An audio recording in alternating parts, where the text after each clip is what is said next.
Hey, what's the deal? That's your boy Tag from Pro Wrestling Tag. You know what I mean? As of this recording, it is 4:04 p.m. December 2nd, 2025. You know what I mean? And this is the first video of the day. I'm pissed off because I just recorded this video and I see that it said out of fucking memory. Like, this is pissing me off. You know? Right now I'm cooking my food. You know what I mean? And yeah, you know, I got a lot of stuff to say about the brand new TNA deal from AMC that was announced. Right now people in Florida are just beyond happy right now. People in Orlando, Florida are beyond happy because this is the first time in a decade that TNA is now back on a major cable network. And again, this is good. This is a good thing for TNA. You know what I mean? Because, WWE helped negotiate the deal. Now that, let me read what was said. Okay. So in the press release, and I have a lot of stuff to say about this too. I want, because there was a stupid rumor that was broken.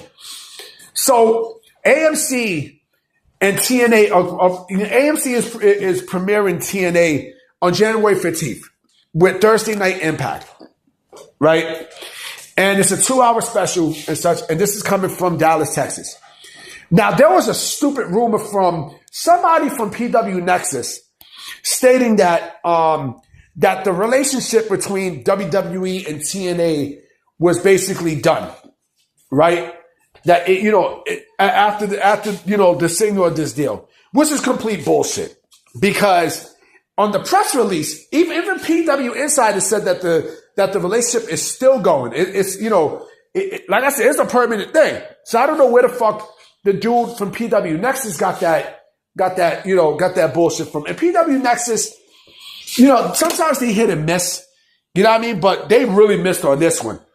Like I said, WWE NXT was on the press release. So, and now in that, but also WWE helped negotiate the deal with AMC for TNA. So, yeah, put that in your stuffed shelves. Speaking of stuffed shelves, I'm actually cooking food right now. You know what I mean? I'm actually cooking. I'm cooking. But, yeah, so this is the first time that they're back on cable TV in a decade. Last time they was there was, I think, Pop TV. It was, Destination America, but also Pop TV. But it is the first time that they're on a second tier network, since the Spike TV days, right? But this is another loss for AEW. And this also is another loss in the legacy of Ring of Honor, because the fact that, Ring of Honor, and I was doing some thinking this morning on the way to work. I was like, man, how the fuck is it that TNA came out the same time as Ring of Honor? They had the same amount of talent as Ring of Honor. They had everything that Ring of Honor had, right? But, Ring of Honor couldn't get a big TV deal, right? Ring of Honor couldn't even get their own video game. But TNA had that. Not only TNA, and also, TNA was also in Universal Studios, right? How could that happen with Ring of Honor? And it's mind-boggling when you think about that. It really, really is, But here's the thing. This is another loss for AEW. Because AEW, how is it that you couldn't even get a TV deal for Ring of Honor? How the fuck is it you couldn't even do that? You know what I mean? Like, you fucked up with them for the CW, right? And now, basically, AMC now has WWE programming. Well, not necessarily. They got TNA, and such, which basically have a heavy conjunction with WWE. And let me say this too. I think if it wasn't for WWE, AMC wouldn't even be interested in TNA. You know what I mean? I definitely think they clearly wouldn't be interested. But let me say this, okay? Like I said, this is this is just another blow to the solar plexus for AEW.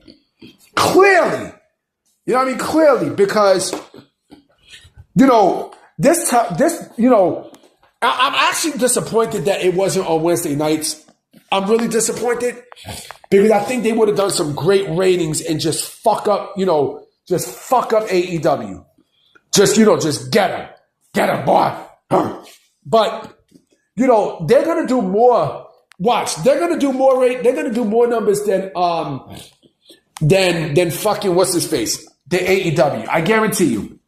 I know Tony Khan's sitting there pissed off, like, you know. But again, this fucks up Ring of Honor's legacy more because, you know, like I said, as I'm walking at work this morning, and it's raining here today in New York. It is fucking pouring.